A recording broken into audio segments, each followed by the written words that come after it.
High বন্ধুরা, মনের কথা চ্যানেলে সকলকে স্বাগত জানাই। আজকে আমি বলবো ভয় নিয়ে এবং অ্যাংজাইটি, ডিপ্রেশন এইগুলো নিয়ে। অ্যাকচুয়ালি বন্ধুরা, আমাদের যে মৃত্যু ভয় বা কোনো কিছু রোগের ভয় এগুলো লাগে কেন? কারণ আমরা কোনো একটা জায়গা থেকে নিউজ শুনলাম যে একজনের মৃত্যু হয়েছে, হার্ট অ্যাটাক করে মৃত্যু হয়েছে। সেই কথাটা আমাদের মাথায় আমরা যখনই শুনলাম কথাটা, অটোমেটিক আমাদের ভিতরে অস্থিরতার সৃষ্টি হয় যে মনে হচ্ছে হার্টের কোনো সমস্যা হয়ে গেছে, আমারও নিশ্চয়ই কিডনি কোনো সমস্যা হয়ে গেছে। আমরা কিন্তু এটা ভাবি, কিন্তু এটা কিন্তু আমাদের বুঝতে হবে যে আর একটা মানুষের হয়েছে, আমাদের হয়নি। তার সমস্যা ছিল, আমার কোনো সমস্যা নেই।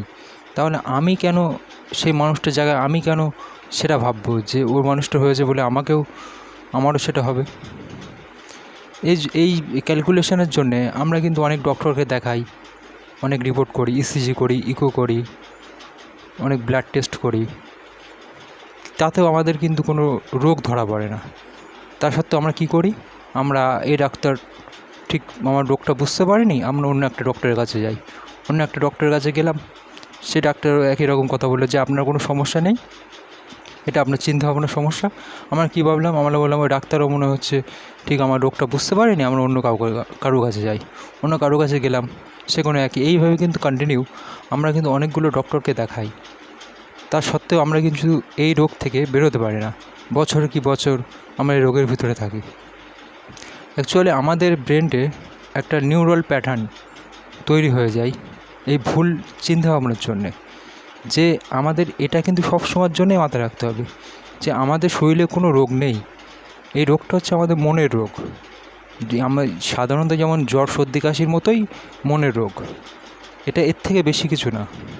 আমাদের এটা ভাবতে হবে যে আমরা যখন মানুষের সমস্যায় পড়ে গেছি, অ্যাংজাইটিতে যখন পড়ে গেছি, তাহলে অ্যাংজাইটি থেকে বাড়াতে গেলে আমাদেরই প্রয়োজন।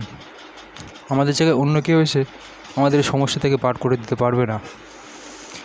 তাই ফ্রেন্ড, এটা মাথায় রাখতে হবে যে আমরা যে ভুলগুলো করি সেই ভুলগুলো আমরা করব না। অন্য কারোর স্ট্রোক হয়েছে তাই বলে আমারও স্ট্রোক হবে, এটা কিন্তু ভাবা বন্ধ করতে হবে। অন্য কারো মারা গেছে বলে আমি মারা যাব, এটাগুলো ভাবা বন্ধ করতে হবে। এমনও কিছু মানুষ আছে যারা বাইরে বেরোলেই যে কোনো নিউজ, কেউ মারা গেছে খবর শুনলে তারা বলে না না না না ভাই বলিস না, ওই কথাটা আমাকে বলিস না, আমি শুনতে পারবো না, শুনলে আমার প্যানিক অ্যাটাক হয়, শুনলে আমার বুক ধড়ফড় করে। না, এইভাবে আপনি যদি গুটিয়ে নেন নিজেকে এবং যদি ঘরবন্দি করেন, তাহলে কিন্তু আপনি সমস্যা থেকে কোনো দিনের জন্য বাড়াতে পারবে না। আপনাকে শুনতে হবে সে কথাগুলো আপনাকে আস্তে আস্তে শুনতে হবে। শুনতে নিজের মনকে কনফিডেন্স আনতে হবে যে না, আগেও আমি এই কথাগুলো শুনেছি। যদি সমস্যা হতো, ওই কথাগুলো শুনলে যদি আমার সমস্যা হয়, তাহলে তো আমার মতো আরও তো অনেক মানুষ আছে, তারাও তো কথাগুলো শুনছে। অনেক নিউজ চ্যানেল আছে যে খবরগুলো বলছে, তাদেরও তো হার্টের সমস্যা হতে পারে, তাদেরও তো লিভারের সমস্যা হতে পারে, তাদেরও তো কিডনির সমস্যা হতে পারে। তাহলে আমি শুনছি, আমার কেন হবে, আর মানুষগুলো হচ্ছে না কেন? এটা কিন্তু নিজেকে প্রশ্ন করতে হবে, নিজের কাছে প্রশ্নগুলো দিতে হবে। তাহলে কিন্তু আমরা এর থেকে বার হতে পারবো। আর এই নিউরাল প্যাটার্ন যতদিন আমাদের ভাঙবে না, ততদিন কিন্তু আমরা এই মানসিক সমস্যার ভিতরেই থাকবো।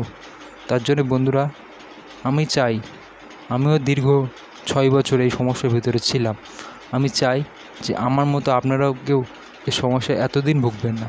প্লিজ দয়া করে আমার কথা অনুযায়ী চলুন, আপনারা খুব তাড়াতাড়ি সমস্যা থেকে অবশ্যই বাইরে বের হতে পারবে। এবং কোনো কিছু যদি অসুবিধা হয়, তাহলে আপনার কাছাকাছি ডক্টরকে দেখান, সিবিটি করুন। সিবিটি মানে হলো এটাই যে ধরুন সাপোজ একটা প্রোগ্রাম হচ্ছে, প্রোগ্রামে গান হচ্ছে, এখন গানটা ভুল কি ঠিক হচ্ছে, আমরা কিন্তু দূর থেকে বলছি না গানটা ভালো হচ্ছে, কিন্তু যে জাজম্যান আছে সে বলছে না গানটা এখানেই ভুল আছে। কিন্তু আমাদের কাছে কিন্তু গানটা ভালোই লাগছে, কিন্তু জাজম্যানের কাছে গানটা ভুল হচ্ছে। তাহলে সিবিটি মানে এটাই, সে ডক্টর বুঝতে পারছে যে আমাদের ভুলটা কোথায়। আমরা কিন্তু বুঝতে পারছি না যে আমাদের ভুলটা কোথায়, কিন্তু সে ডক্টর বুঝতে পারছে যে আমাদের ভুলটা কোথায় হচ্ছে, আমরা কোথায় ভুল করছি। তার জন্য অবশ্যই আমাদের সিবিটি করা প্রয়োজন আছে। ওকে বন্ধুরা, আমি চাই আপনারা ওই সমস্যা থেকে খুব তাড়াতাড়ি বার হও, নিজেকে শক্ত করো। হার্ট অ্যাটাক, প্যানিক অ্যাটাক এই ভয়গুলো আর করবে না। প্যানিক অ্যাটাক হচ্ছে হোক, আমার হার্টে তো কোনো সমস্যা নেই। আরে মাথা যন্ত্রণা করছে করুক, আমার তো মাথায় কোনো টিউমার নেই। আমার বুকে ব্যথা করছে করুক, আমার পেটে ব্যথা করছে করুক, আমার কিডনিতে কোনো সমস্যা নেই। আরে বন্ধু, অ্যাংজাইটি হলে এই সমস্যাগুলো থাকবে, শুধু তোমার আমার বলে না। যে অ্যাংজাইটি যাদেরই হয় তাদেরই এই সমস্যাগুলো থাকে। তাহলে এটা নিয়ে আমরা কেন ঘাবড়াবো, কেন ভয় পাবো? ভয়টা হচ্ছে আমাদের সবচেয়ে বড় শত্রু। এই ভয়টাকে আমাদের মোকাবেলা করতে হবে, তাহলে আমরা অ্যাংজাইটি থেকে অবশ্যই বার হব। প্লিজ দয়া করে আমার এই চ্যানেলটাকে সাবস্ক্রাইব করবে, আমার ভিডিওটা পুরো দেখবে দয়া করে। ওকে, বাই।